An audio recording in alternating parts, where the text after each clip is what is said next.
Aeternum was a name that promised eternity but delivered something closer to a slow, grinding purgatory. The damn ship had been hurtling through the void for generations, supposedly a bastion of human survival, but more like a floating metal coffin. Let's be real.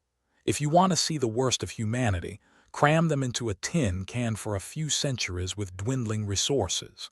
Then wait. Verda, an engineer with too much time on her hands and not enough patience, crouched in the bowels of the ship. The air was thick with the smell of burning circuits and frustration, her permanent cologne. She yanked at a stubborn valve, muttering curses that would make a sailor blush. Something was gurgling ominously in the walls. Water, maybe, or the souls of the damned. "Hey, Verda, you married to that wrench yet or what?" came a voice from behind her. She didn't have to look to know it was Medrano, another engineer with a gift for sarcasm and an unhealthy obsession with canned beans. "Yeah, well, the wrench listens better than you do, Medrano," she shot back, not pausing in her struggle. "And it's got more charm," Medrano chuckled, leaning against the wall.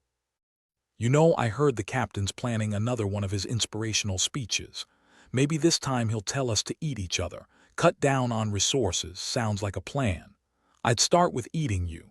Got that nice bean flavor," Verda grunted, finally feeling the valve give way with a reluctant hiss. There we go. Another day, another crisis averted, but the real crisis wasn't some faulty piping. It was what Verda found under the grating near her feet, a strange, pulsating mass like jelly left out in the sun too long. It throbbed with a light that seemed to whisper promises of, well, something. Verda wasn't about to touch it without a hazmat suit and 3 months of therapy. Medrano, you might want to see this." He peered over her shoulder, eyebrows shooting up to his hairline. "What the hell is that?" "Looks like something that crawled out of the captain's ass after taco night." "Nice. But seriously, this isn't something we've ever dealt with. And I don't think it's from the complimentary alien invasion kit. Maybe it's the universe's way of saying we should have stayed on that rogue planet we passed a few weeks ago. You remember, the one that looked like a bedazzled death trap," Verda snorted. "Yeah, the one we couldn't land on because of the frantic volcanic activity and deadly radiation levels. Minor details." They both stared at the pulsating mass, sharing the uneasy silence of people who just realized they were sitting on a time bomb with no manual. "Let's poke it," Medrano suggested with the enthusiasm of a toddler with a new toy, "and risk turning into glowing puddles." "Pass. Let's get this to the science team. Maybe they can tell us what kind of nightmare we're dealing with. Gonna be hard convincing those eggheads. They barely listen even when their lives depend on it." "Yeah. Well, this time they might actually want to listen. Unless they are tired of breathing." They wrapped the gelatinous mystery in layers of protective material, like wrapping a bomb in a birthday present. They headed to the nearest science lab, pushing through throngs of crew members, all of whom looked like they'd lost a fight with a trash compactor.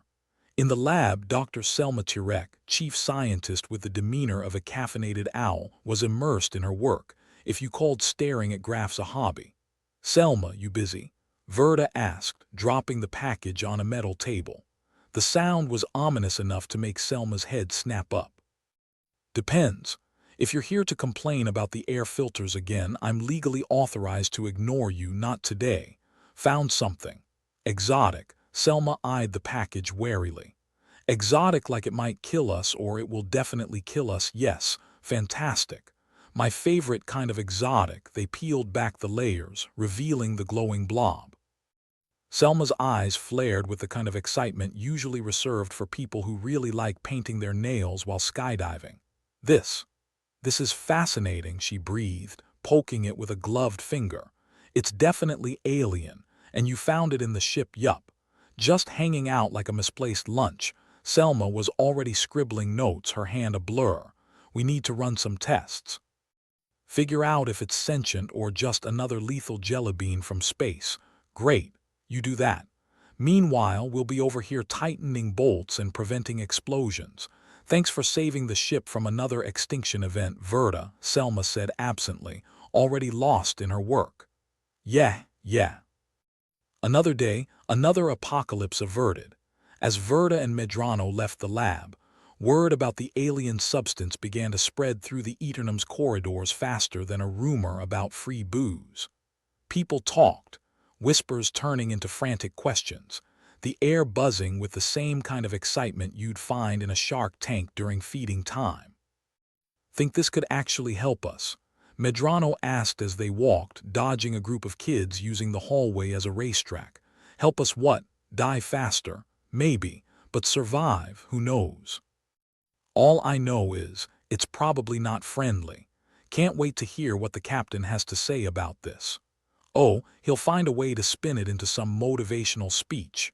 You know, unity through adversity or some other bull."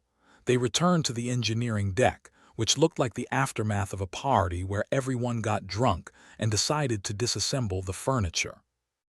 Wires snaked across the floor, panels were missing, and there was a suspicious pool of something that might have been oil or blood, but nobody was volunteering to taste it.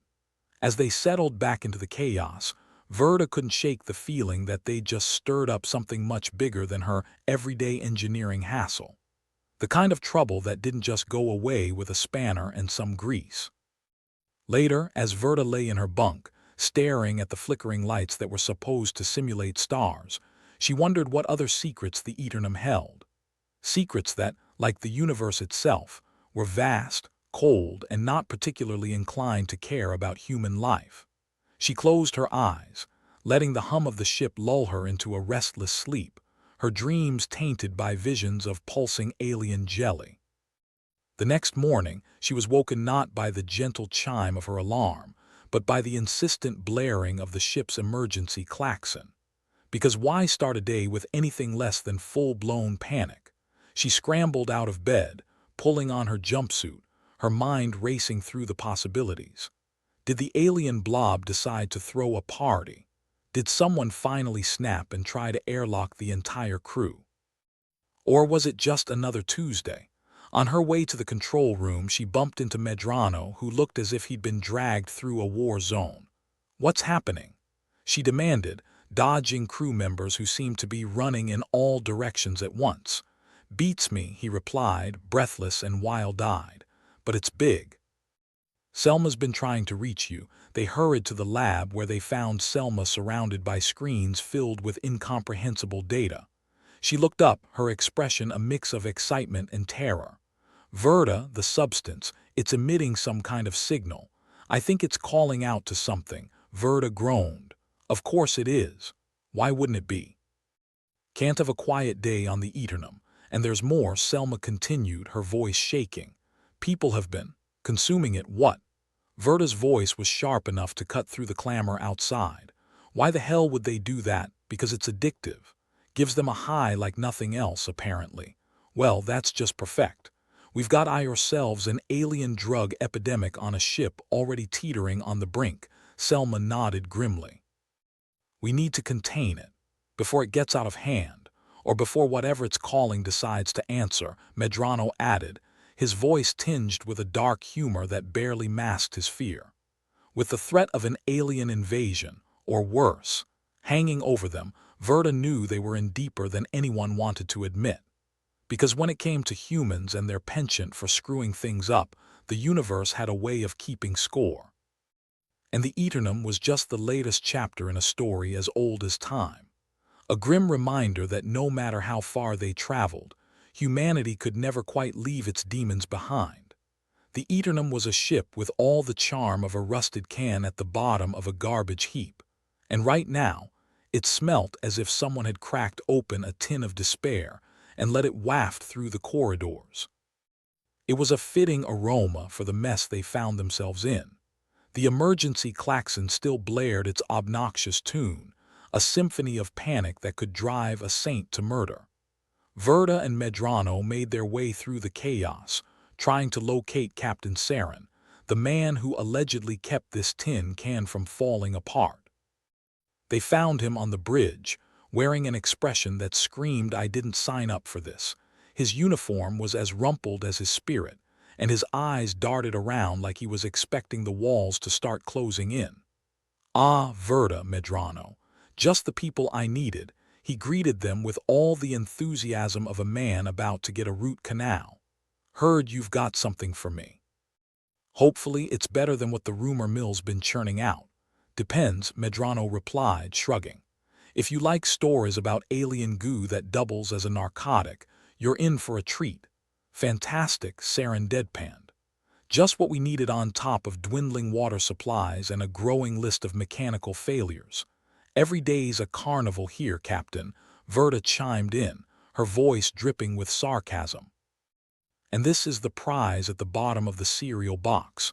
Saren rubbed his temples, clearly resisting the urge to bang his head against something solid.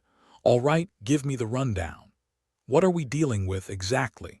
Well, Verta began, taking a deep breath. We found this blob of alien crap near the engineering deck. It's got a mind of its own, or at least it's got a frequency it likes to hum.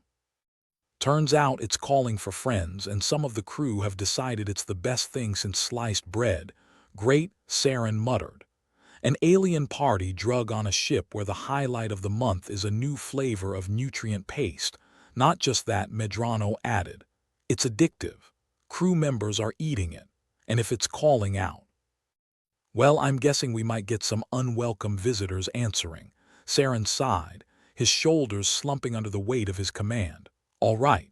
First thing, we need to lock this stuff down. Quarantine, containment, whatever it takes. Can't have people munching on space jelly like it's popcorn. Already on it, Captain, Verta assured him. Selma's got her team working on figuring out what it even is. Hopefully, she'll have answers before we have a full-blown addiction problem. Good. Let's try to handle this quietly. Last thing we need is a panic. Verta exchanged a look with Medrano, both of them aware that the captain was living in a dream world if he thought there'd be no panic. Sure thing, Captain, she said, not bothering to hide her skepticism. We'll just keep this little apocalypse on the down low. As they left the bridge, Medrano nudged her. Think Selma's gonna find anything useful, who knows? Maybe she'll discover it's the interstellar equivalent of a spice rack. Until then, we just have to hope it doesn't start doing more than playing cosmic telephone. Back in the lab, Doctor. Selma Tirek was surrounded by a mountain of data that looked like it was plotting her downfall. She had a wild glint in her eye that suggested she was either on the brink of a scientific breakthrough or a complete nervous breakdown. Verta, she exclaimed, her voice a mix of relief and exasperation. We've managed to isolate some properties of the substance. Do tell, Doc, Medrano said, leaning against a terminal with all the grace of a sloth at a cocktail party. It's organic, obviously, but it's also got some kind of neurochemical component. It interacts with the human brain in a way that's... Well, it's like a perfect storm of pleasure and dependency. So it's the universe's best-kept secret on how to make humans screw themselves over, Verta said dryly. Lovely. Essentially, yes, Selma replied, her tone grim. The thing is, it's also volatile. Responds to temperature changes, pressure shifts. We're lucky it hasn't exploded yet. Verta ran a hand through her hair. Great. So it's not just a drug, it's a ticking time bomb. What's next? It starts singing show tunes, Medrano snorted. With our luck, maybe it's planning a duet with the ship's computer. Selma ignored their banter, her focus razor-sharp. I've got a team working on containment protocols, but we need to get everyone who's been exposed into quarantine. I've already sent word to medical. Good luck with that. People love their highs more than personal safety, Medrano said, his voice tinged with bitterness. Yeah, because nothing says good time like an alien sugar rush, Verta added. But we'll get it done. Somehow, as they made their way to enforce the quarantine, the reality of their situation sank in deeper. The crew was already on edge, and now they had to confront the possibility of addiction, all while floating in an endless void with no destination in sight. The Aeternum was living up to its name, a never-ending journey into madness. Word of the quarantine spread fast, turning the corridors into a chaotic mess of arguments and accusations.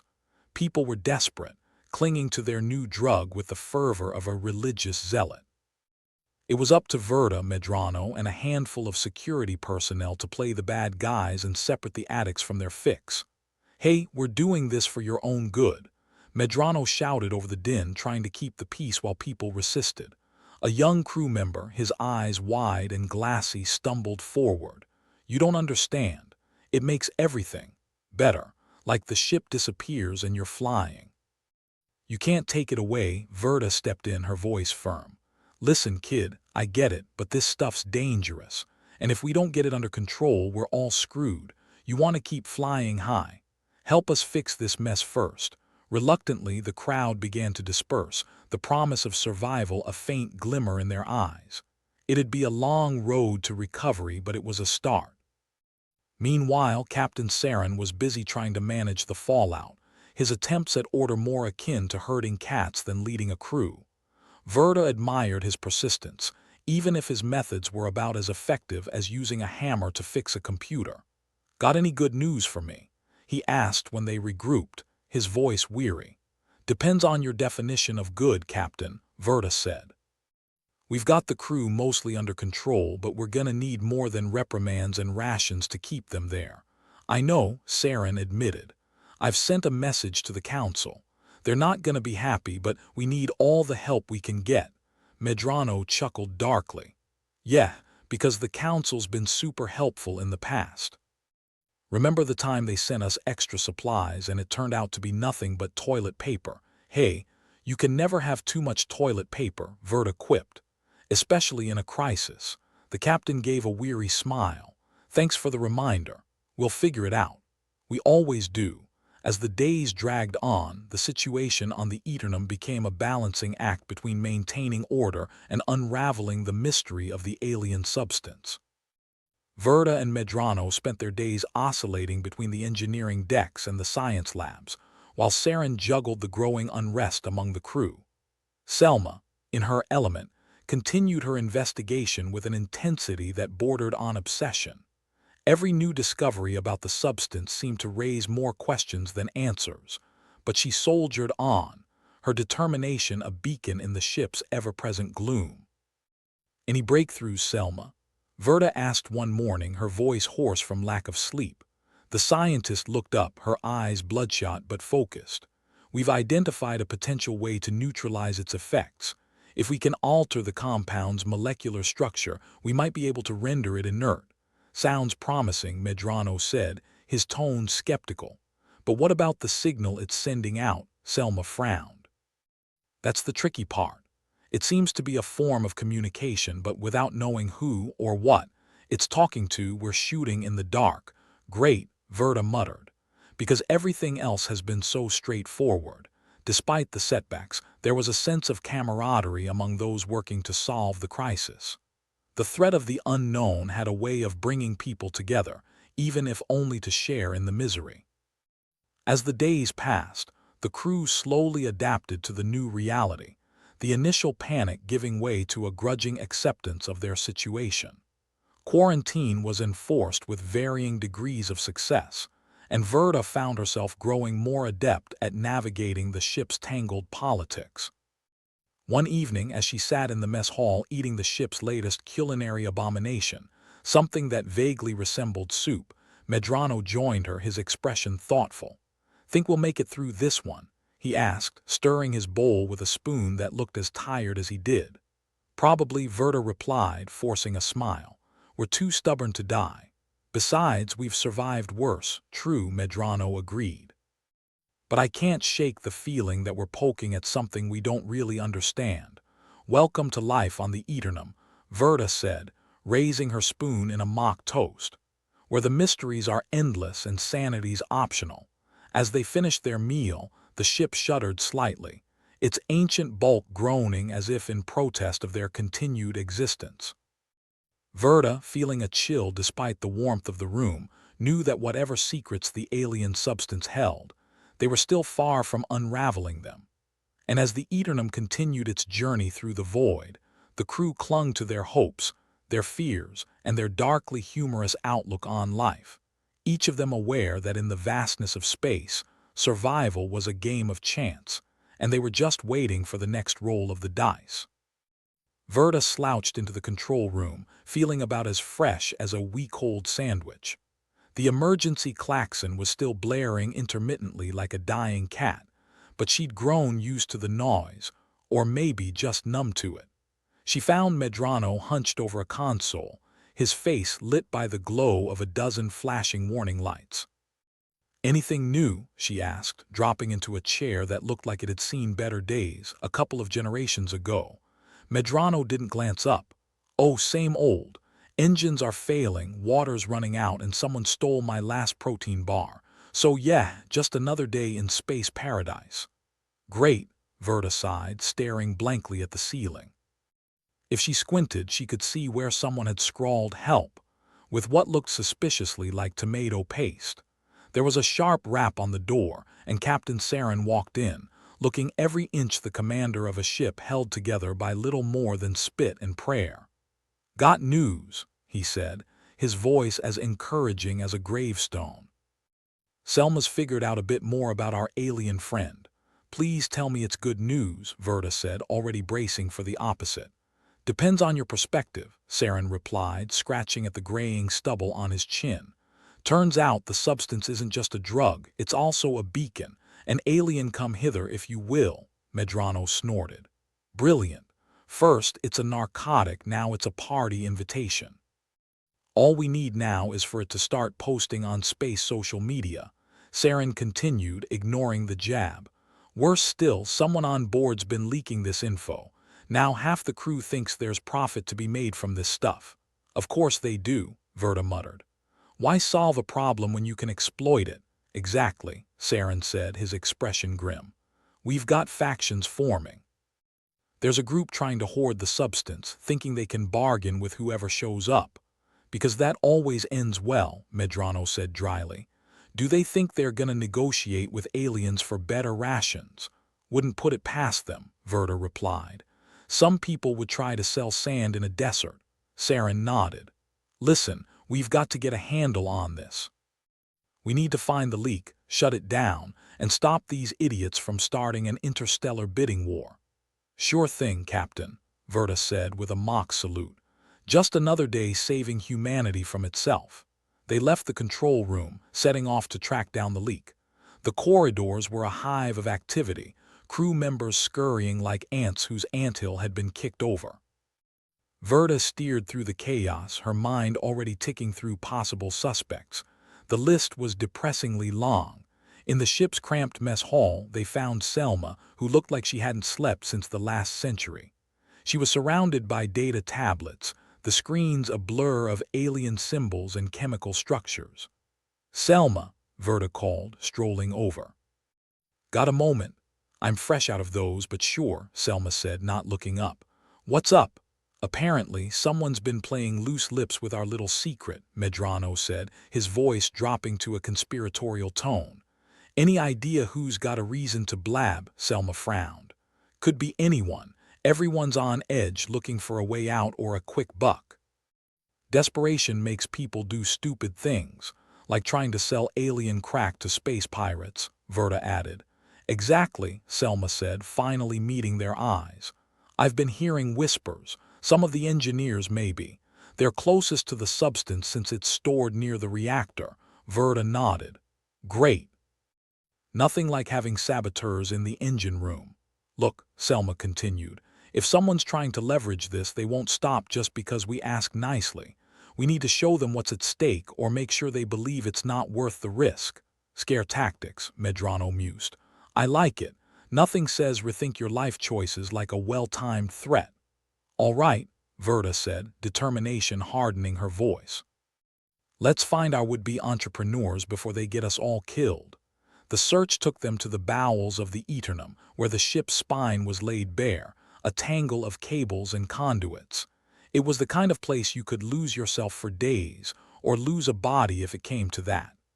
"Remember," Verta said as they approached the reactor room, "we're just having a friendly chat.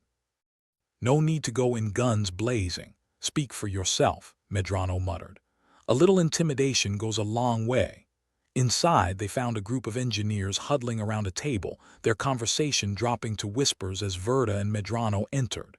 They looked guilty enough that Verda could practically see the word suspect stamped on their foreheads. "Evening, folks," Verda said, her tone light but her eyes sharp. "Mind if we join your little powwow?"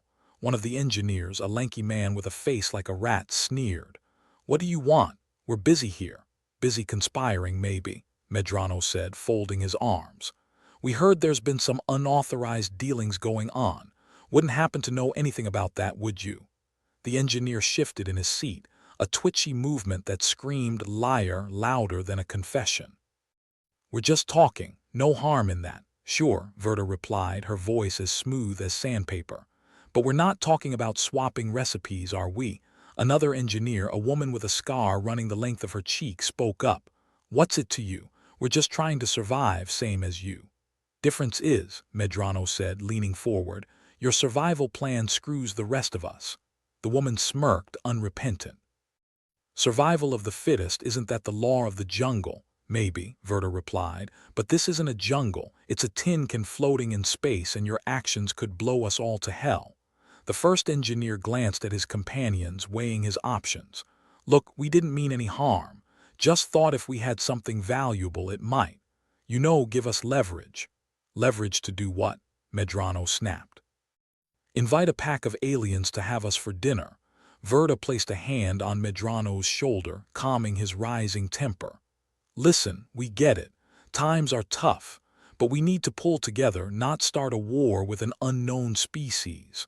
Or we could just toss you out an airlock," Medrano added, grinning. "Your choice." The threat hung in the air like a guillotine, and finally the engineers relented, their bravado crumbling under the weight of reality. They promised to keep their noses clean, and Verda hoped it was enough to keep the peace for now. As they left, Medrano shook his head. "Bunch of idiots. Playing with fire and thinking they'll never get burned." "Yeah," Verda agreed, feeling the weight of the ship's unending problems pressing down on her shoulders. "Let's just hope they learned their lesson." Back in the lab, Selma was waiting, her expression a mix of curiosity and concern. "How'd it go?" "Idiots with a death wish," Medrano grumbled. "But we put the fear of God, the fear of us into them." "Good," Selma said, nodding. "I've been working on neutralizing the substance's effects, but it's slow going. We need time." "Time," Verda repeated, rubbing her temples. "The one thing we never have enough of." "Tell me about it," Medrano said, flopping into a chair. "And if the aliens do show up, I'm not sure we're gonna like the company." "Then we'll just have to be the best damn hosts this side of the galaxy," Verda replied with a wry smile. "Even if it kills us." As they settled into the uneasy rhythm of crisis management, the Aeternum continued its lonely voyage, a ship of fools adrift in a sea of stars. Each day brought new challenges, new dangers, and if they were lucky, a few small victories. In the meantime, they kept their humor sharp and their wits sharper, knowing that on a journey with no end in sight, laughter was often the only thing standing between them and despair. And as the ship creaked and groaned its protests, Verda, Medrano, Selma, and Saren fought to keep it, and themselves, together. Because in the vast emptiness of space, sometimes the only thing you could rely on was the person next to you, and maybe, if you were lucky, a well-timed joke. The Aeternum was creaking more than a rusty old rocking chair, and Verda was convinced it had a vendetta against her personally. Every few minutes, a new groan reverberated through the ship, like a dying whale lamenting its fate. The rogue planet they'd recently stumbled upon, if you could call planetary proximity a stumble, was making things worse by the minute.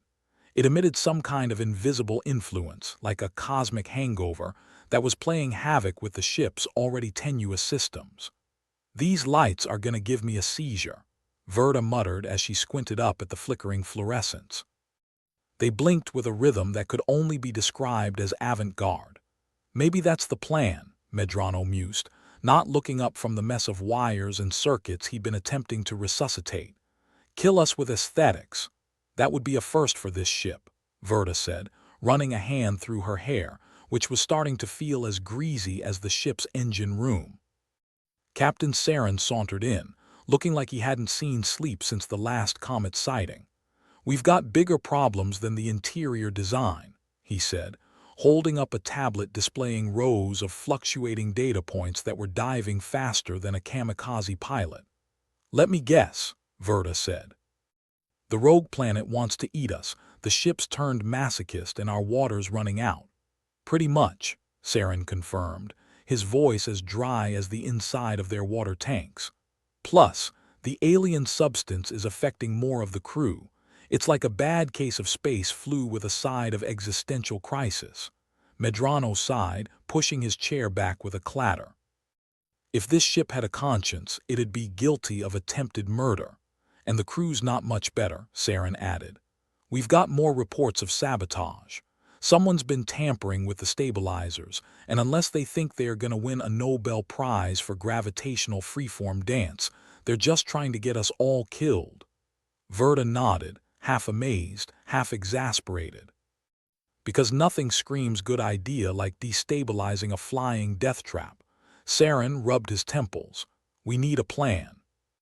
Selma's working on something to counteract the alien substance, but we're running out of time. If we could just neutralize that stuff," Medrano said, "maybe people would stop seeing psychedelic unicorns and start focusing on keeping this ship from turning into a tin can of doom." "Let's go see Selma then," Verta suggested, standing up and stretching her stiff muscles.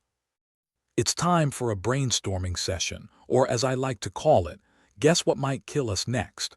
When they reached Selma's lab, she was buried in screens, her eyes wide with the frantic energy of someone who'd consumed more caffeine than was humanly advisable. "Hey," she greeted, without looking away from her work. "Hope you're here to save the day." "More like delay the inevitable," Verta replied with a grin that didn't quite reach her eyes. "What have you got for us?" Selma pointed to a display filled with chemical structures that looked more complicated than the plot of a space opera. "I've got a prototype for a suppressant. If it works, it'll dampen the effects of the alien substance." "That's good news, right?" Medrano asked, though his expression suggested he was waiting for the but. Selma confirmed his suspicions. "But it's unstable. We need to test it, and I'm missing key components. Someone's been raiding the supply rooms." "Let me guess," Saren said dryly. "The same people who think a bit of sabotage is just good old-fashioned fun." "Seems likely," Selma sighed. "And with the ship systems going berserk, we'll have to get creative." "Creative," Verta repeated, tasting the word like it might turn to ash in her mouth. "Like playing Russian roulette with a plasma blaster, or blindfolded," Medrano added. "In a room full of mirrors." Verta shook her head. "Right, let's divvy up the tasks.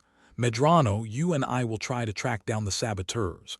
Saren, coordinate with Selma and see if you can scare up those missing components." "Sure," Saren said, rolling his eyes.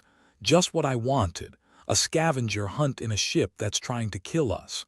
"And here I thought you'd be bored," Verta quipped. "Let's get moving before the ship decides to develop a taste for irony." The corridors of the Aeternum were a labyrinthine mess, with lights stuttering and casting eerie shadows that danced like mocking phantoms. Verta and Medrano moved swiftly, their footsteps echoing off the metal walls. The ship's air was thick with tension, and just a hint of insanity, courtesy of the alien substance everyone was so keen on.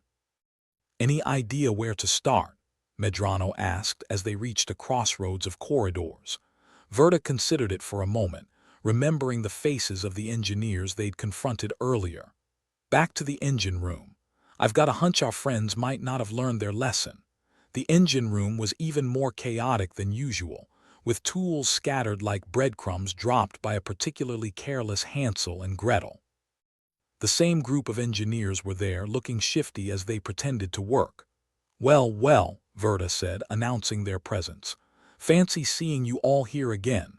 The rat-faced engineer from before turned, his expression caught between surprise and annoyance. "What do you want now?" "Just a friendly chat," Medrano said, his voice dripping with sarcasm. "Heard you've been making unauthorized withdrawals from the supply rooms." The scarred woman standing beside Rat-Face folded her arms. "Prove it." Verta stepped closer, letting the fluorescent light cast shadows across her face. We don't need to prove anything. We just need to make sure you understand that if this ship goes down because of you, you'll be the first ones to find out what the vacuum of space feels like." The engineers exchanged glances, the bravado from their previous encounter now reduced to a nervous shuffle. "Look," Ratface said, his voice cracking slightly, "we're just trying to survive, same as everyone. By cutting the legs out from under the rest of us," Medrano pointed out. "Real team players, you lot. You know how it is," the woman argued. "Resources are running low and people get desperate." Verta leaned in, lowering her voice to a conspiratorial whisper. "Desperation's one thing, stupidity's another. The substance is affecting us all, but it doesn't mean we have to take the express lane to oblivion." "Fine," Ratface said, the fight leaving him. "We'll stop, just don't report this to the captain." "Won't have to if you stay out of the supply rooms and keep your hands clean," Verta warned. "Deal." "Deal," Ratface agreed, and Medrano gave a small nod of satisfaction. "Well," Medrano said as they left the engineers to their debatable repairs, "that went better than expected. Only because they are more scared of us than the aliens we might be inviting to dinner," Verta replied, though there was a hint of relief in her voice. "Let's hope Saren and Selma are having as much fun."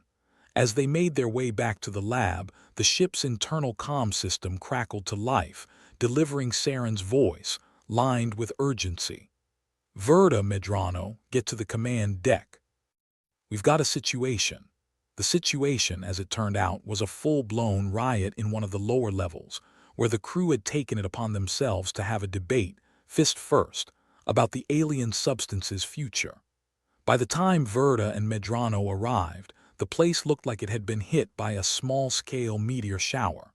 Saren, looking more harried than ever, was trying to get some semblance of order back. "Anyone here got a clue what instigated this?" "Same thing as always," Verta said, surveying the damage. "Fear, greed, and the promise of a quick fix." The brawl had wound down to a simmer, with most of the crew members nursing bruises and wounded pride. Selma, who'd been trying to mediate, joined them, shaking her head. "This could get ugly fast. If we don't stabilize the ship or the crew soon, we might not need an alien invasion to finish us off." "No kidding," Medrano said, glancing around. "We're already doing a pretty good job of it ourselves." The rogue planet loomed closer with each passing hour, a silent harbinger of chaos. Verta felt like they were inching closer to the edge of a precipice, with the faint hope that Selma's suppressant might be the only thing standing between them and total collapse. "Okay," Verta said, exhaling a breath she hadn't realized she'd been holding. "We need a tighter grip on security, and we start with the stabilizers. Let's make sure no one else gets funny ideas." Selma nodded, already formulating a plan. "I'll get my team on it. We'll double-check everything and keep an eye out for any more funny business." "You do that," Saren said, his voice firm. "Meanwhile, let's see if we can keep the crew from tearing each other apart. Last thing we need is a civil war." Verta glanced at the assembled group, a motley crew of survivors who were slowly unraveling under pressure. She wondered if any of them realized just how close they were to catastrophe, or if it even mattered anymore. "Looks like we've got our work cut out for us," Medrano said, rubbing his hands together. "Again, story of our lives," Verta replied, a weary smile tugging at her lips. "Let's just hope we can keep this ship afloat long enough to figure the rest out." As they scattered to their tasks, the ship creaked ominously, a reminder of the ever-present danger lurking in the shadows. But for now, they had a plan, however tenuous. And in the grand scheme of things, sometimes a fragile plan was all you could ask for. In the darkness of the Aeternum, as the rogue planet loomed closer, the crew clung to hope, grim determination, and the knowledge that, come hell or high water, or hostile aliens, they'd keep fighting. Because giving up simply wasn't an option.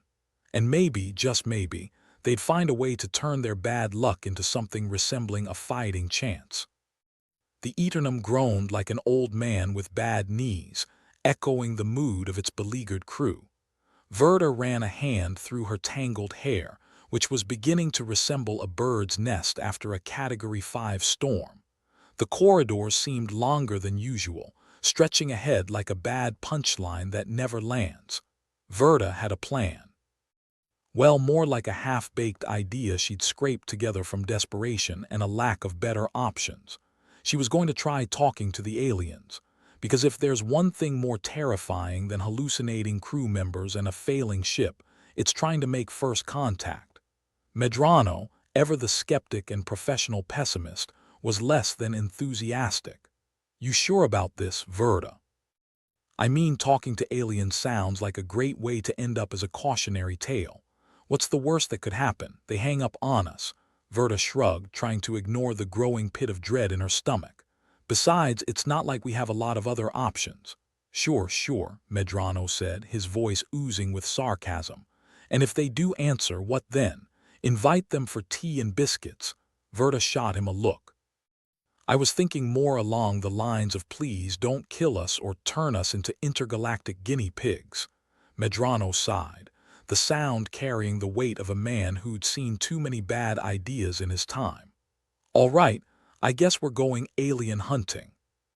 Just remember, if this goes south, I'm blaming you." They made their way to the comms room, a cramped space filled with blinking consoles and the kind of equipment that would have been outdated even before their grandparents were born. The lights flickered, as if the ship itself was having a nervous breakdown. Saren was already there, looking every bit the weary captain trying to hold his dysfunctional family together. "Verda, Medrano," he greeted them with a nod. "Heard you've got a plan, or is this another one of those let's hope we don't die scenarios?" "A little of both, actually," Verda admitted. "We're going to try reaching out to the aliens, see if we can't negotiate our way out of this mess." Saren raised an eyebrow but said nothing. The silence stretched, filled with the hum of machinery and the distant clatter of a ship on its last legs. "It's risky," Selma added, appearing from behind a console with a tablet in hand. "But considering our current predicament, it might be the only card we have left to play." "So, how do we do this?" Medrano asked, leaning against the wall with the air of someone who'd rather be anywhere else. "Simple," Verda said, her voice light but her eyes serious. "We broadcast a message, something short and sweet. Let's hope they're in a listening mood." "Let's hope they even have ears," Medrano muttered. Verda ignored him, focusing instead on the controls. She adjusted the settings, her fingers flying over the keys with the precision of someone who'd been doing this far too long. The comms crackled to life, a mix of static and anticipation. "To whom it may concern," Verda began, her voice steady despite the adrenaline coursing through her veins. "This is Verda of the starship Aeternum. We're requesting communication. Our ship is in distress, and we have an alien substance aboard that needs neutralizing. If you're listening, we'd appreciate a response." She released the button, the silence that followed thick enough to cut with a knife. They waited, each second dragging on like an eternity. "Well," Saren said finally, breaking the tension, "that was anticlimactic." "Maybe they're screening their calls," Medrano suggested, a wry smile tugging at his lips. Just as the group began to wonder if they'd been talking to empty space, the console sputtered and a voice came through, distorted but unmistakably alien. "Humans, what do you want?" Verda exchanged a glance with the others, a mix of shock and relief. "We want to negotiate. The substance on board is causing havoc among our crew. We need help." "Help," the voice repeated, amusement lacing the word. "Interesting. You play with forces beyond your understanding and seek help when the tides turn." "Yeah, well, we've never been known for our foresight," Medrano quipped, earning a stern look from Selma. Verda took a deep breath. "Just tell us what we need to do to stop this. We're running out of time." The alien voice was silent for a moment, as if considering. "What you seek is balance. Your kind has upset it. Restore the balance and the chaos will cease." "Care to elaborate?" Verda asked, trying and failing to keep the frustration out of her voice. "Restore the balance," the voice repeated, and the line went dead, leaving them with only the gentle hum of the ship for company. "Well," Saren said, his voice dry, "that was helpful. Yeah, about as helpful as a parachute in a vacuum, Medrano added. Balance, Selma mused, her brow furrowed. That's cryptic even for an alien. Verta rubbed a hand over her face, the weight of the universe pressing down on her shoulders. Great. We're supposed to balance the universe. Might as well ask us to juggle black holes. Saren sighed, pinching the bridge of his nose. All right, let's regroup. Selma, keep working on that suppressant. Verta, Medrano, see if you can figure out what balance means in this context. As they left the comms room, the ship shuddered, a reminder of the ever-present danger lurking just beneath their feet. Verta felt the pressure of time, ticking away like a bomb waiting to explode. Balance, Medrano said, shaking his head. What does that even mean? Maybe it's about the substance, Verta suggested. If we can neutralize it, maybe that's what they mean by balance. Or maybe it's about the ship itself, Medrano countered. Could be that the rogue planet's influence is what's throwing everything out of whack. Either way, Verta said, determination setting her jaw, we have to try something. We've got nothing to lose. Except our lives, Medrano pointed out, though there was a glint of something in his eyes. Was it hope? That hadn't been there before. They made their way to Selma's lab, where the air was thick with chemical fumes and a sense of frantic energy. Selma was hunched over a workstation, surrounded by a riot of wires and tubes that looked like they'd been designed by a madman.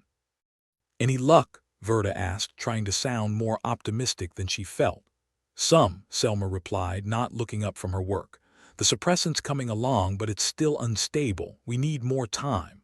Time's the one thing we're fresh out of, Medrano said, crossing his arms. The alien said something about balance. Any ideas? Selma paused, considering. Balance could mean a lot of things.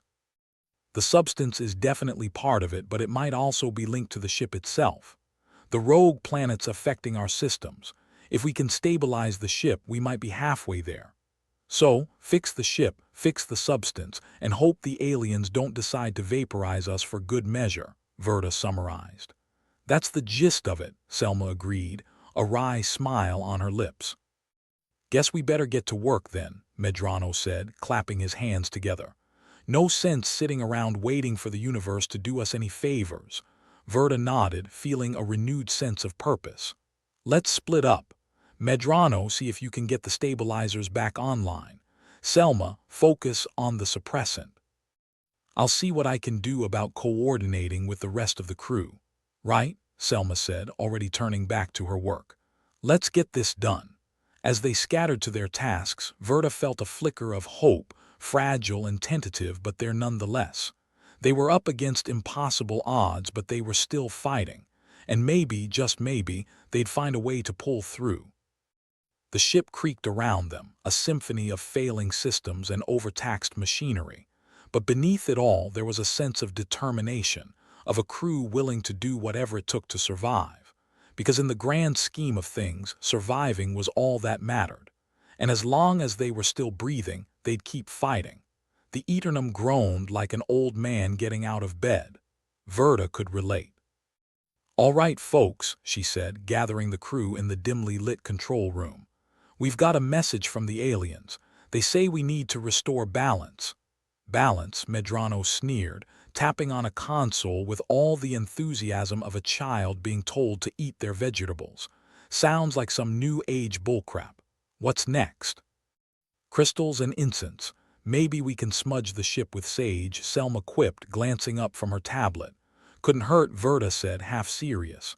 Anyway, we know the substance is part of the problem. But the rogue planet's screwing with our systems. We need to stabilize the ship. And how exactly do we do that? Saren asked, crossing his arms. He looked like a man who'd rather be anywhere else but was determined to go down with the ship if it came to it. We've got factions hoarding the alien substance like it's the last beer at a party. Speaking of which, Medrano interjected, his voice dripping with sarcasm. Maybe if we all get high enough, we'll just float off this rock. Tempting, Verta replied with a smirk. But I'm thinking a more practical approach. We need everyone's cooperation, including those profit-hungry idiots. Good luck with that, Selma said. They're more interested in selling that stuff than dealing with the fact that it's killing us. Then we make them interested. Verda's eyes hardened. Let's gather the heads of each faction. If they don't want to play nice, we'll have to make them make them. Medrano raised an eyebrow. You gonna threaten them with a stern talking to? Something like that, Verda replied, already heading toward the door. Grab your gear. If this is going to work, we need buy-in from everyone. The corridors loomed ahead like a bad idea, and Verda moved through them, determination in her stride. Behind her, Medrano and Selma followed, their expressions a mix of skepticism and reluctant hope. Saren stayed back, coordinating from the control room, his voice a steady presence in their earpieces.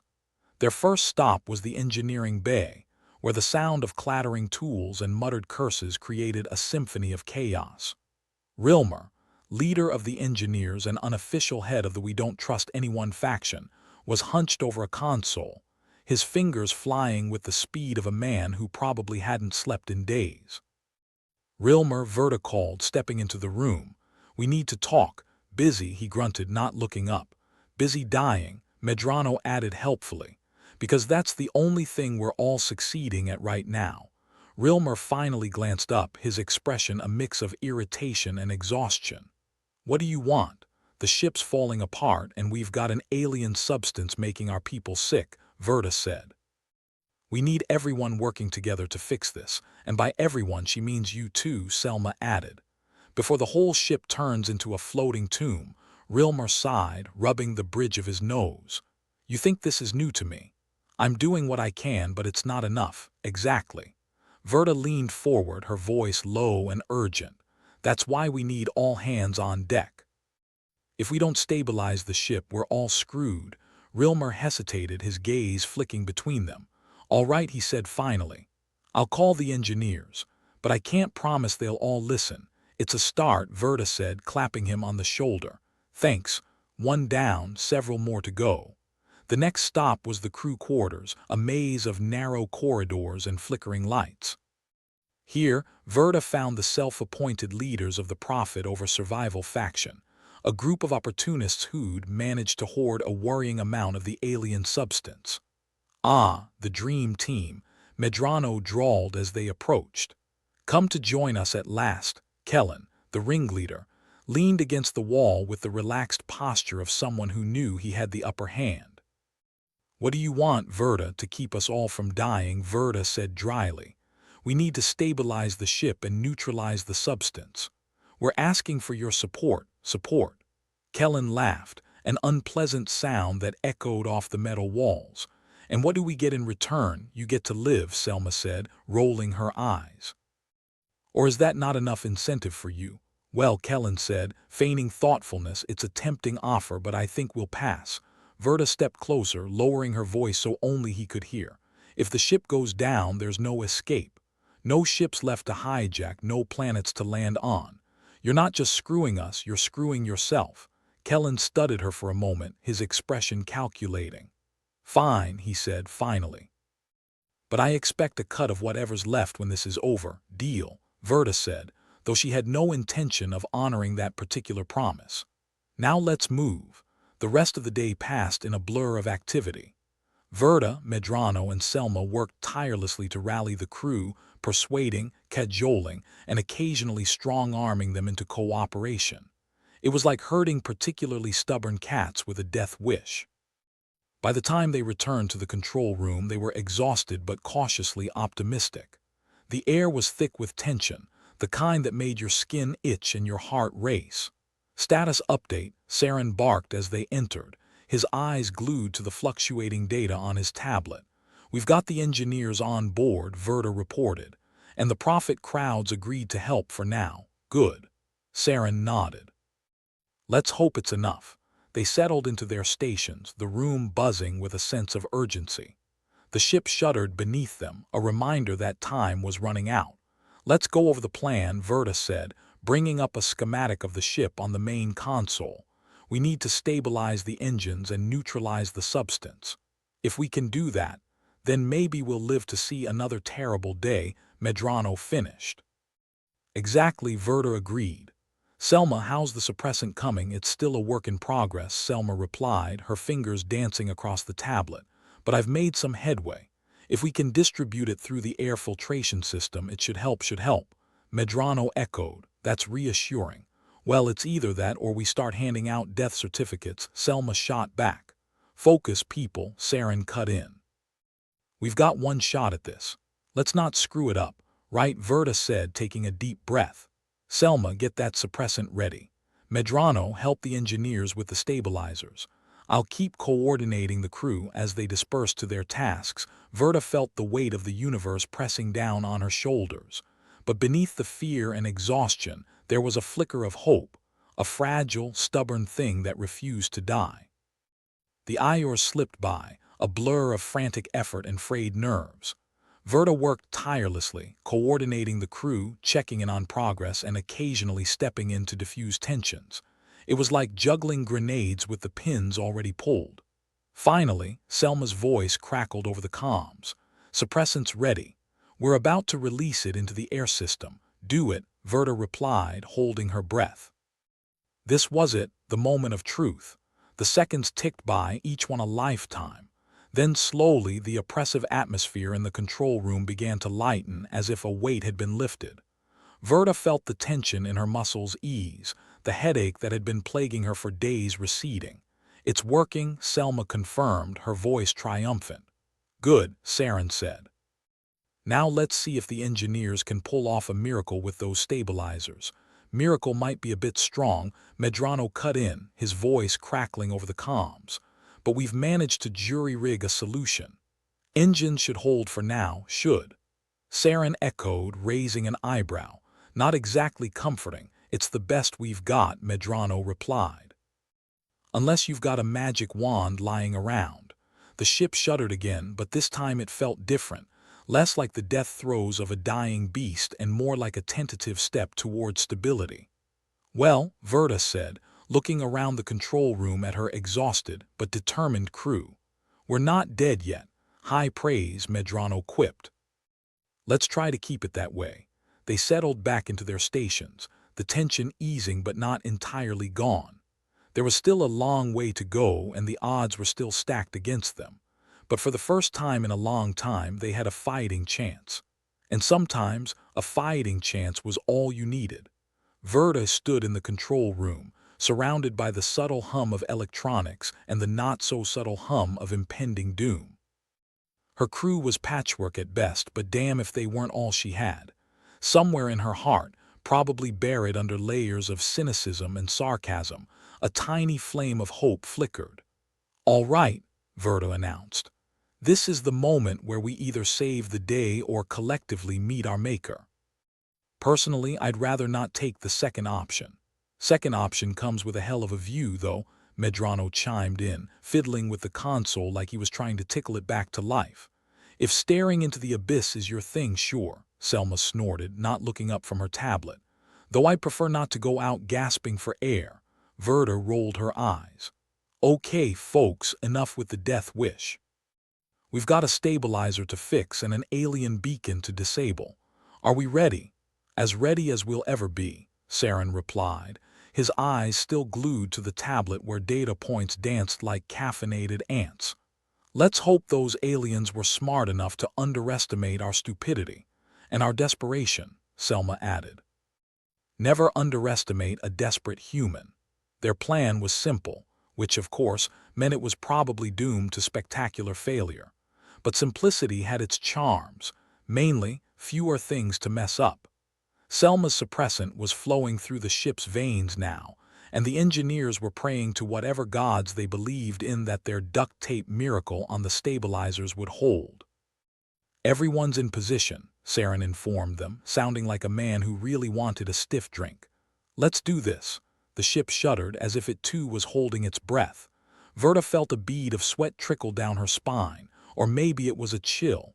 It was hard to tell these days, with the ship's environmental controls acting up like a toddler on a sugar high. Selma, you're up, Verta instructed.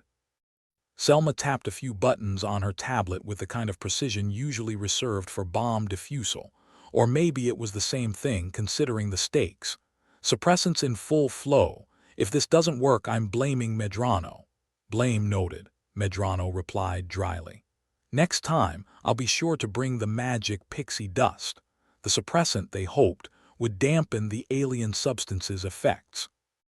It was like trying to stop a tidal wave with a particularly absorbent sponge, but it was all they had.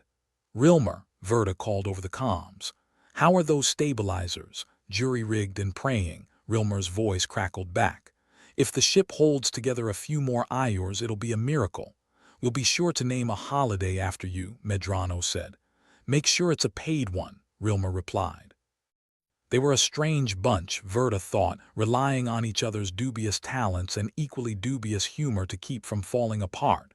But for all their faults, they were her crew, her dysfunctional, irreplaceable crew. Okay, Saren, Verta said. Give us a status report. We're seeing fluctuations, Saren replied. The alien beacon signal is weakening. Whatever we're doing, it's working. The relief was palpable, a collective exhale that seemed to lighten the oppressive atmosphere. Maybe, just maybe, they weren't as doomed as they'd thought.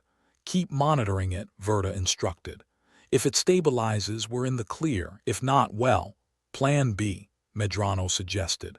Plan B is panicking, Selma said. I'd rather stick with Plan A, thanks. There was a pause, the kind that made you itch to fill it with something, anything.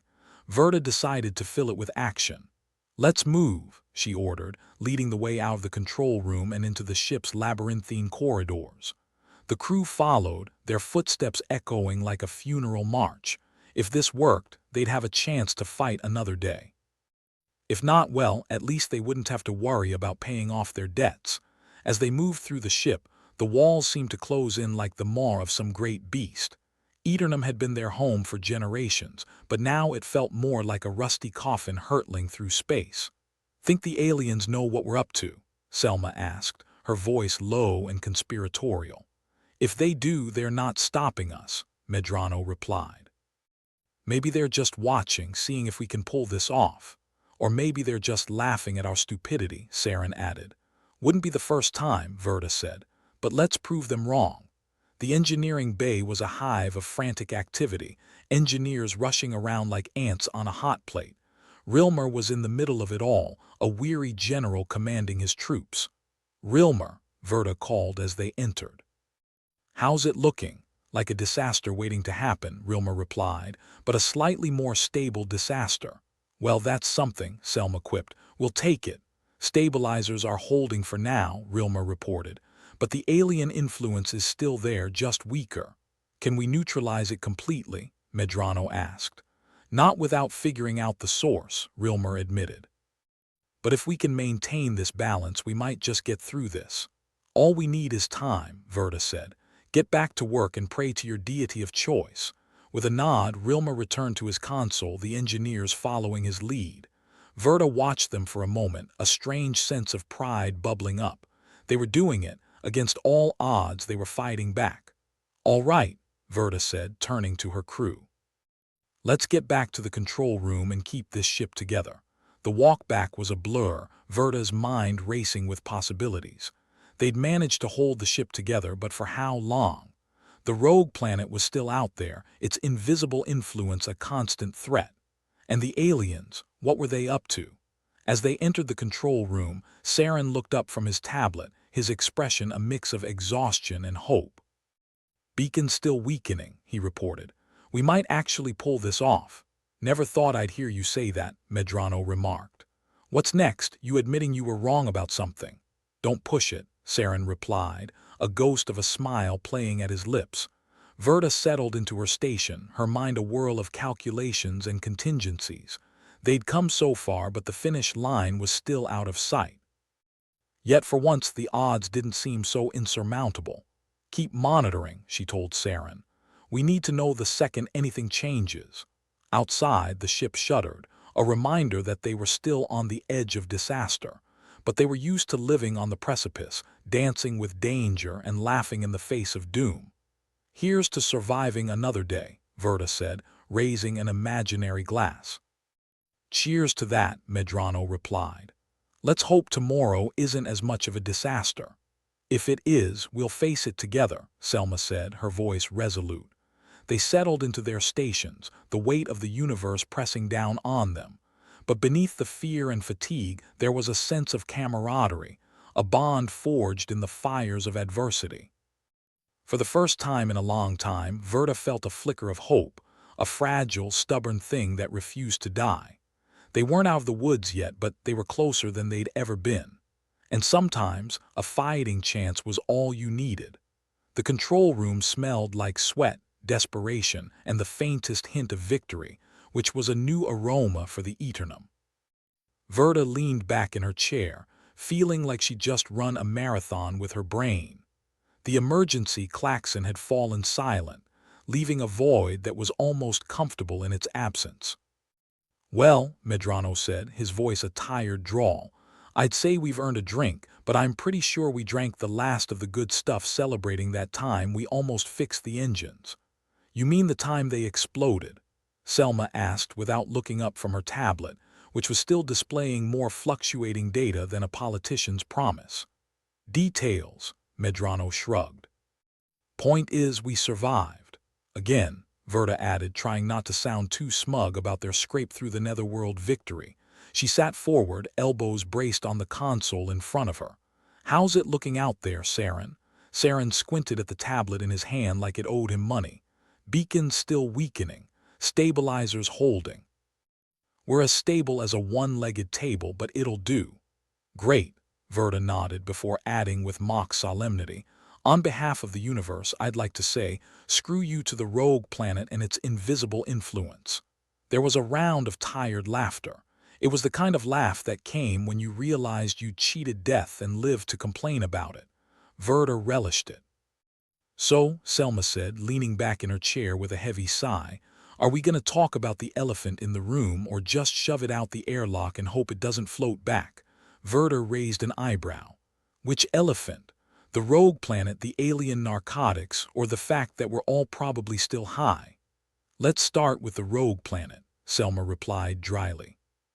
"Seems like the biggest existential threat at the moment. We're charting a course away from it," Saren informed them, tapping at his tablet. "With any luck, we won't drift back into its space-happy clutches." "Luck," Medrano snorted. "That's a new tactic. Here I thought we were just winging it on sheer audacity." "Audacity's a close second," Verta said, her tone more serious this time. "We need to figure out how we missed that rogue planet sneaking up on us in the first place." "Probably because it was sneaky," Medrano supplied helpfully. "And you know, rogue, we've gotten too complacent," Verta admitted, rubbing a hand over her face. "Puttering through space like we're on a Sunday drive instead of a precarious interstellar journey." Selma nodded. "We've been on autopilot for too long. We need to start planning, taking control instead of just reacting." "You're suggesting leadership," Medrano mock gasped. "How revolutionary." "Someone has to do it," Verta replied, not missing a beat. "And since I'm already stuck in the chair—" "We'll follow you anywhere, Captain," Selma said, a hint of sincerity undercutting the sarcasm. "Or at least until the next drink." "Which brings us back to the alien narcotics," Saren said. "The substance is still on board, and it's still a problem." "Right," Medrano said with a sigh that could erode mountains. "Time to play Whose Is It Anyway? And here I thought we'd just quietly ignore it until it went away," Selma said, rolling her eyes. "Unfortunately, ignoring problems never solved anything," Verta said, standing up. "Time to figure out who's been hoarding it and why. Ideas." "Start with who's been acting like they've seen a ghost at brunch," Medrano suggested. "Or whoever's been skipping work details to meditate." Selma snorted. "Rilmer's been meditating a lot lately." "Rilmer's always been a bit floaty," Verta said, choosing her words carefully. "But he's good at his job. Let's not jump to conclusions."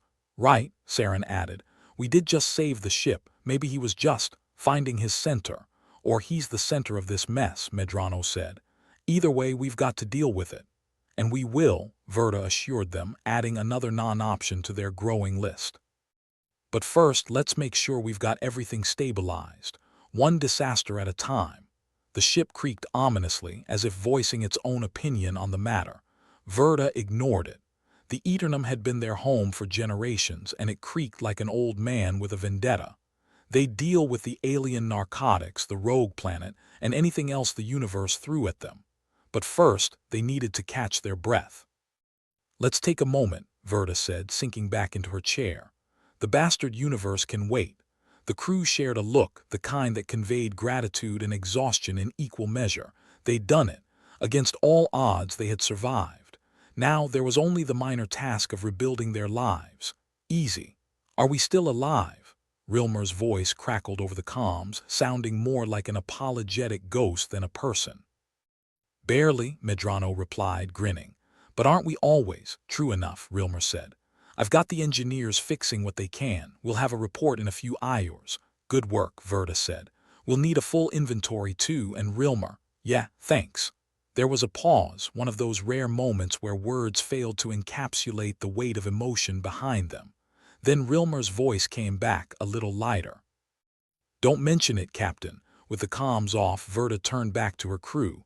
"Let's not waste this chance. We've got to be better, smarter. No more coasting." "No more coasting," Selma echoed, nodding. "We'll start by identifying any other threats on board.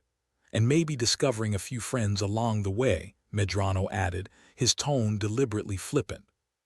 "Would be nice to know who we can trust," Saren said, his eyes narrowing. "And who we can't." "Agreed," Verta said.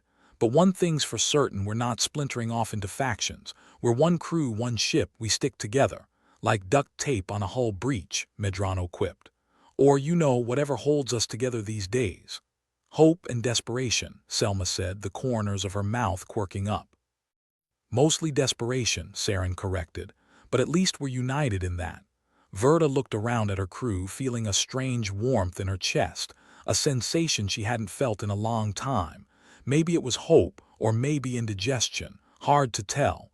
Either way, it was a start. "All right," she said, standing up with a renewed sense of purpose. "Let's get to work. We've got a ship to save and a course to chart." The crew followed her out of the control room, their footsteps sinking into a rhythm as they moved through the ship. It wasn't much, but it was home. And for the first time in ages, they had the chance to make it better. As they set about their tasks, Verta couldn't help but think about the rogue planet, still lurking out there in the vastness of space. It was a reminder, a cosmic slap on the wrist to stay vigilant, to never get too comfortable. And the alien substance, that would require careful handling. People were greedy, and greed made for dangerous allies. But they'd tackle that problem next.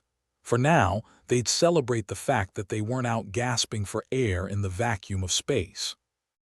Verta paused for a moment in the corridor, glancing out of a porthole at the stars beyond.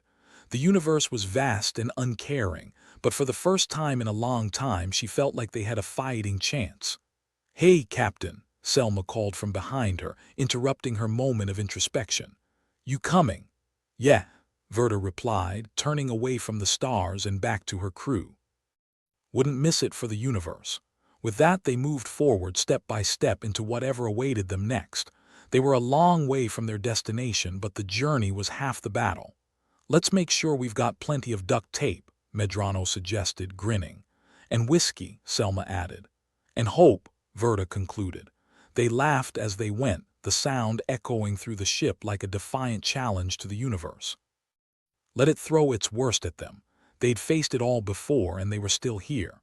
Bruised, battered, but not beaten. Just like always. With a final glance at the porthole, Verta silently promised to stay vigilant, to keep her crew safe from whatever new threats they might encounter. They'd survived this round, but the universe was nothing if not persistent. As the Aeternum surged forward into the unknown, Verta knew one thing for certain. They weren't done yet. Not by a long shot. And that, at least, was worth celebrating.